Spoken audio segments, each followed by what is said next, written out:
ચારંડા નર્મદા કેનાલમાં લાશ મળી હતી, જેના આરોપી ઝડપાઈ જતા ભાભર ડીવાયએસપીએ આપી માહિતી.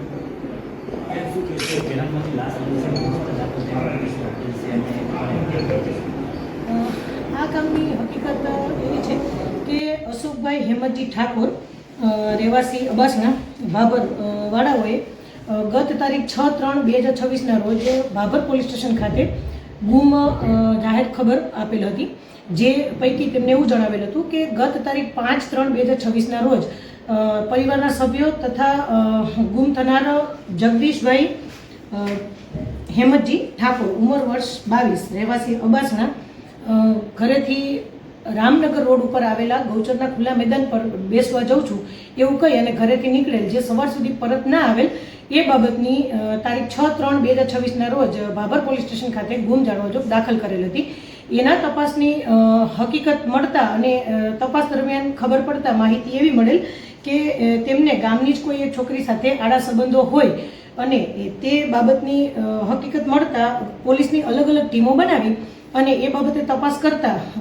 બાળ કિશોર સંજયભાઈ અમરતજી ઠાકોર એમને રાઉન્ડઅપ કરી અને યુક્તિ પ્રયુક્તિથી પૂછપરછ કરતા તેમણે સઘળી હકીકત જણાવેલી કે તેમના મોટા બાપાના દીકરા અશોકજી શાંતિજી ઠાકોર રહેવાસી અબાસણા તાલુકો ભાભર એમની સાથે મળી અને જગદીશ હેમંતજી ઠાકોર એમને બોલાવેલ હતા અને એમના માથાના ભાગે ધોકો મારી અને તેમને નીચે પાડી દીધેલ હતા અને ત્યારબાદ તેમને સંજય પાસે રહેલા છરાથી છાતી ઉપર ઉપરા ઉપરી 3 ઘા કરેલા હતા અને ગળાના ભાગે એક કાપો મૂકી અને તેની હત્યા કરેલી હતી. ત્યારબાદ તેની લાશને ત્યાં જ રાયડાના ખેતરમાં ઠૂઠાઓની વચ્ચે ઢાંકી અને ત્યાંથી એ જતા રહેલ હતા અને ત્યારબાદ ઘરે જઈ અને પ્લાસ્ટિકના કોથળામાં પેક કરી અને ત્યાં છુપાવી દીધેલ અને બીજા દિવસે એના બાપા શાંતિજી ચહેરાજી ઠાકોરને વાત કરેલ કે લાશને સગે વગે કરવા બાબત તેઓએ જણાવેલ કે રાત્રિના દરમિયાન 11-12 વાગ્યાના અરસામાં બીજા દિવસે તેઓએ ત્યાંથી સંતાડેલી લાશ કાઢી અને શાંતિજીએ પોતાના ભાણેજ સુરેશ હરજીભાઈ ઠાકોર રહેવાસી ઊંચોસણ સ્વીગામવાળાને જાણ કરી અને તેને બોલાવેલ અને તેઓ તેમના કબજાની સ્વિફ્ટ ગાડી લઈને આવેલા અને આ ગાડીની અંદર બાકીના 3 જણાઓએ મળી અને લાશને છુપાવી ચારંડા પુલ પાસે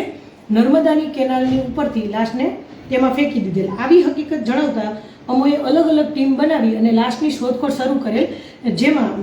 લાશની હેડ કોન્સ્ટેબલ જામાભાઈ જગાભાઈ એ ચારંડા પુલ પાસે કેનાલમાં પાણીમાં ઉતરી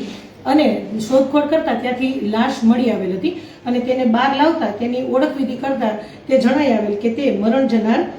જગદીશજી હેમંતજી ઠાકોરની જ લાશ હોય તેનું અમે પીએમ કરાવેલ હતું. ત્યારબાદ ભાભર પોલીસ અને પેરોલની સ્કોડની અલગ અલગ ટીમો બનાવી અને નાસ્તા ફરતા આરોપીઓને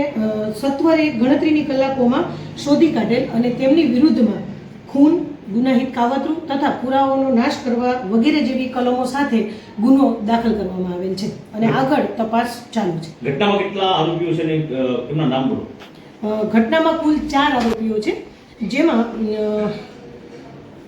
સંજયજી અમરતજી ઠાકોર જે બાળ કિશોર છે અને અશોક શાંતિજી ઠાકોર, શાંતિજી ચહેરાજી ઠાકોર અને સુરેશ હરજીભાઈ ઠાકોર કુલ 4 આરોપીઓ આ ઘટનામાં સંડોવાયેલા છે. આરોપી સામે કોઈ પણ અગાઉ કોઈ ગુનો મળેલો છે? એ તપાસનો વિષય છે અને તપાસ બાદ જ ખ્યાલ આવશે.